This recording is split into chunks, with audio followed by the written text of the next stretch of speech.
bringing things back to management perception. Now, I mentioned before about the study about how managers actually perceive the value of learning actually impacts the way that they engage with learning at a strategic level and give it the time and focus that it actually deserves. So we were interested in asking the learning and development professionals, what is it that your managers think about these different business issues that we've been discussing previously? We know what you think, we know what the ability that you think that technology has to address those business issues, but how is that translated into management perception? And this indicator, unfortunately, was not quite as good. What we found was amongst the learning and development professionals, when we actually had increased, decreased, they didn't know that 36% of them were unsure if they thought about that. 28% didn't know whether or not their managers thought that their learning solutions were more focused on business problems. 16% didn't know whether or not managers were actually up to speed faster. So there's a definite gap between what we perceive we're delivering and what the managers themselves are perceiving that they're delivering. And given that management perception is a really important indicator of our ability to be able to have a more strategic discussion with line managers and with business managers, this for us was a concern. But we have a role in that.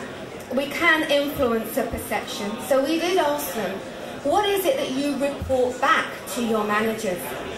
And what we report back is the thing that someone is really interested in. I don't know whether it's us, I don't believe it's the managers, but the percentage of staff take-up of e-learning. And that is the thing that we are most likely to report back. So when we ask about management perception, funnily enough, the thing that we believe the managers actually do agree with is the fact that learning accesses more reach and more convenience. But the things that are really important to managers, we are just not reporting on. Speed of IT rollout, staff satisfaction and engagement areas, qualifications, which are important to a number, productivity, revenues changing. These are the sorts of things that we are seeing that learning technologies are adding business value, but we are just not having that conversation with the line managers that we're working with. So, in terms of these impact indicators, learning technologies are delivering more efficiencies. This is, I say, 200 organisations. We are completely independent.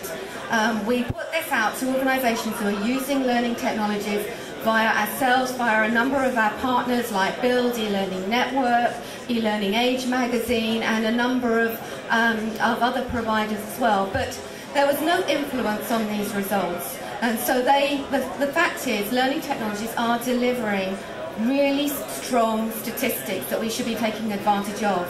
But what we're not delivering is the thing that is within our control, which is about influencing and changing the management perception. And I think that's really something that we need to grab. So this piece of learning research is actually here for you to be given to you so that you can actually take it back into your own organisation. We've got some facts, we've got some figures, they're independent, they've been funded through for your benefit so that you can start to have a different level of conversation within your organisation. And what we'd like to encourage you to do is to think about some of what are your next steps in all of this process. The fact that perhaps your learning strategy, is it aligned to business? Are you doing things that you're measuring but you're not even talking to your managers about there?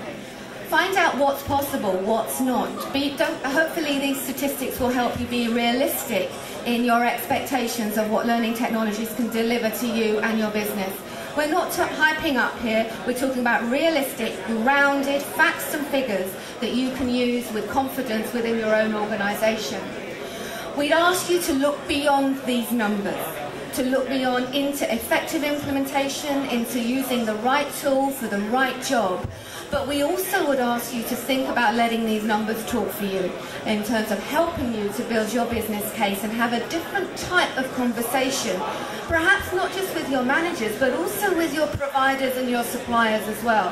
If your providers are saying to you, look, this is great, we're going to staff take-up's going to be great, all of these things, that's great, but challenge them to help you to justify your business case and to work towards helping you measure what's important within your business as well.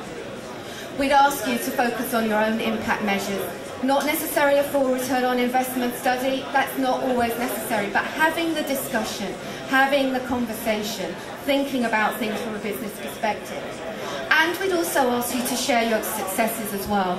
One of the things that we do through our partnerships is to bring in the stories of how people are delivering these types of benefits, not just to give you the numbers. We wanted to consolidate the numbers for you, but we also think it's really important that you have examples, good examples to follow from all different sectors.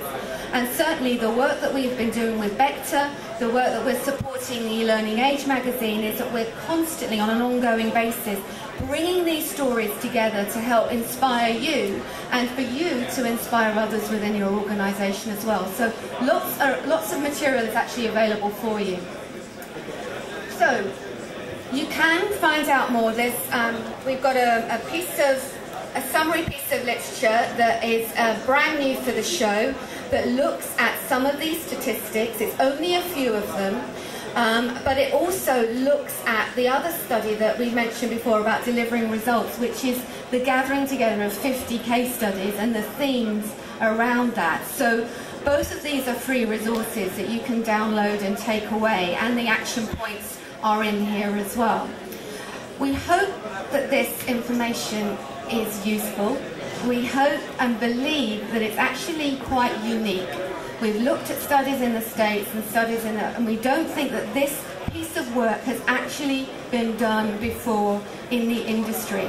So we wanted to give it to you first. I'm glad that you stayed behind to listen. We really appreciate that. And do register to get the full, we'll send you the link where you can download this presentation, and as soon as the full report, which has got a lot more detailed discussion in it, is available, we'll also let you know when that's free and available for you to download as well, which will be in the next few weeks or so. There's one. The question that I anticipated to come up, so thank you for that, was, given the fact that the respondents were actually from those who have already invested their own time and energy, would that mean there's some reporting bias in this? Of course there may be some reporting bias. The statistic about those that measure versus those that estimate was counterintuitive to that, because if there was a reporting bias, then we would be overestimating rather than underestimating. So whilst I take that on board, I think that there is an element in that. And also, if there was a reporting bias, we wouldn't see such ghastly management perception. You know, that's the thing that we find with all of our benchmarks. Whilst there are some strong factors, the anonymity of these results mean that actually people do, by and large, admit to some outrageous implementation behaviour, you know, completely counterintuitive to common sense. So there could be, which is why we go for volume. Yeah. So, okay, thank you very much. Let's say we're here to be at the stand. So we'd love to. You can pick these up from Jeanette, who's at the side here.